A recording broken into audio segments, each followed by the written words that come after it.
here. So today I'm using my Tanglewood Memphis spin-off of a Gibson 335. So today I thought I'd run through my warm-ups and what I like to do to practice getting ready for either a long playing session or just a little noodle. So I like to start off by playing some jazz chords. The reason why jazz chords are so good because they're based off your typical like major minor chord, but they're embellished, so they've got different notes added to them or taken away.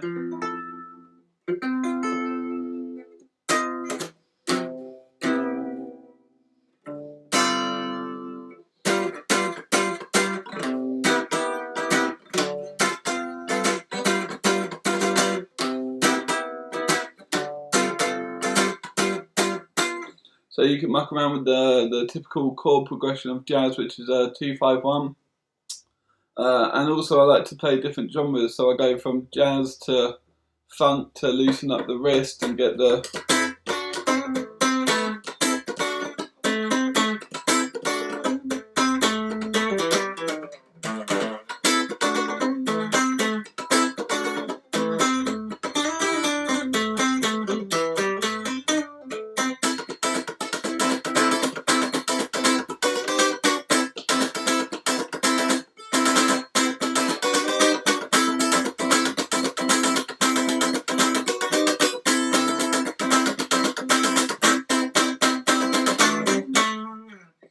So that's good with the writing.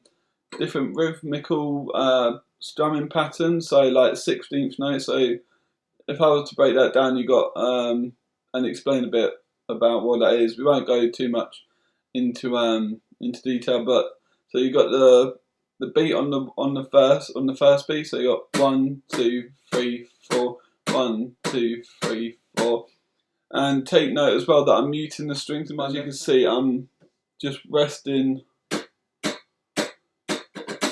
Like there's no notes ringing. If I was to play a note, this is what you get.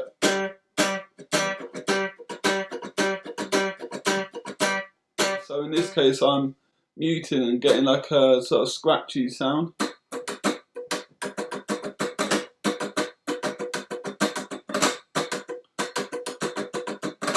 Good to not tense up and be as relaxed as you can because you want the blood to circulate around your arm and muscles. Otherwise, you get tense and maybe even cramp.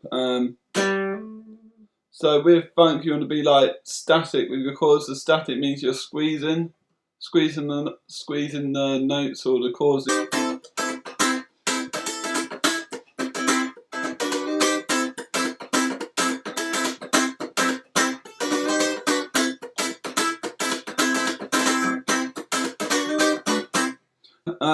That's another style that I like to do, and my predominant style that I enjoy playing the most is blues.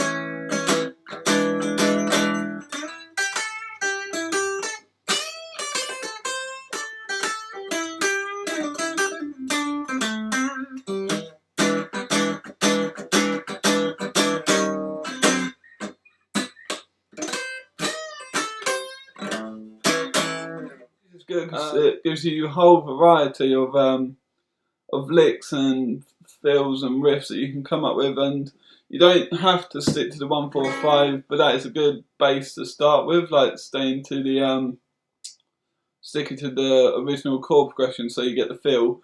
But some blues artists, say for instance John Mayer, I won't play a lot of his stuff because copyright and all that, but John Mayer does Slow Dancing in the Burning Room. So what we do there is playing the chords and adding the fills over the top. So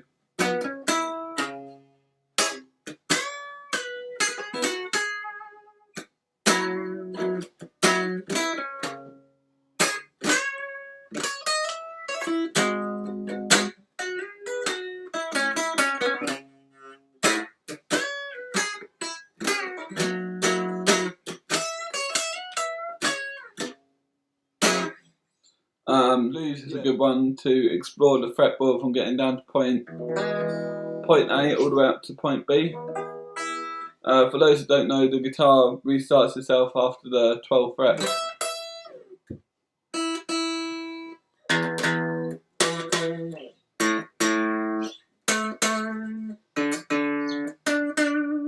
So pretty much the nut at the end of the guitar, this white bit here that's going into the tuning pegs, it repeats itself up at the 12th fret because it's a high octave. So if I play, let's go for E major,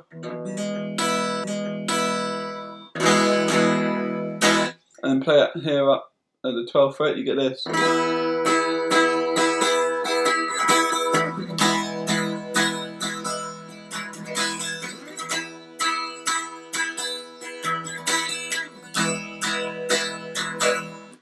You can do A as well.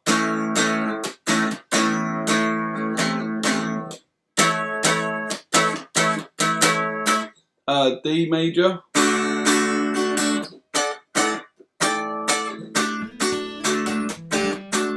So yeah, any beginner chords, open chords that you would typically learn when you start out on the guitar, you can repeat up here as long as you're barring the 12th fret. So that brings me on to our next thing, which is scales. I started off learning my minor pentatonics, which is great because they're all based around the neck. So if we stick to E, I'll give you an example. So this is the minor pentatonic.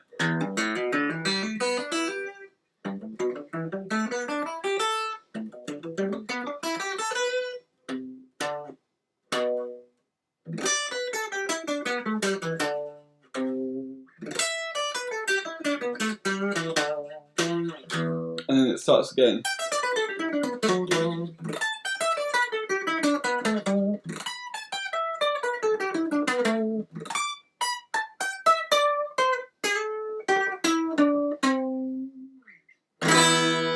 Right, it'd be minor, so you're going to get that major third, it'll be. So that's a great way of exploring the fretboard and learning where the root notes are. That's a really important thing. So for instance, if we stick with E, I know where all the E notes around the guitar neck are. So we've got one down here, D string 2nd fret, open high E, low E obviously, 5th fret on the B string, 7th fret on the A string, 9th fret on the G string, and then the octave of the open string is the 12th fret of the high E, and then the low fret of the low E, and then again you got the 15th fret on the B, the 14th fret on the D string, the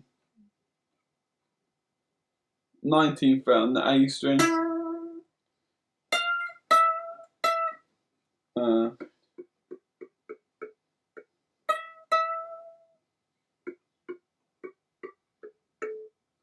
and then the 21st fret on the G string.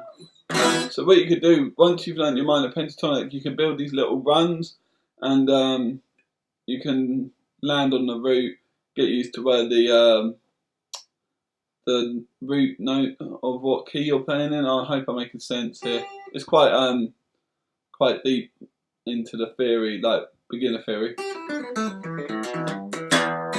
So I'll give you a small example from getting down here all the way up to the high fret. So this is what we got.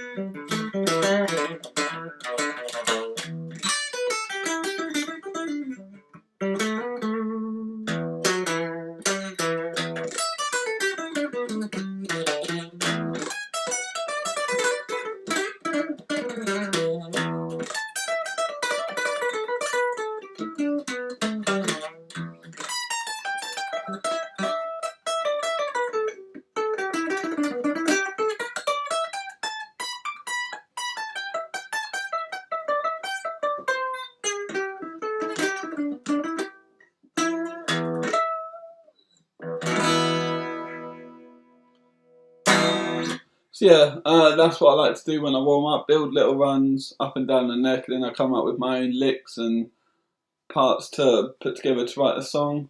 And also it's really important to stretch out, so give a little shake,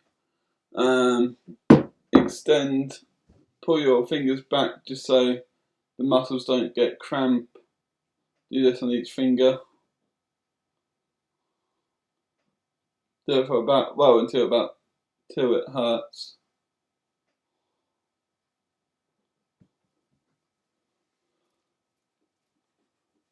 It's just a good way to get the blood flowing through the hands. So yeah, that's been a little bit about my warm up. Again, I'm using my Tanglewood 335 spin off of a Gibson.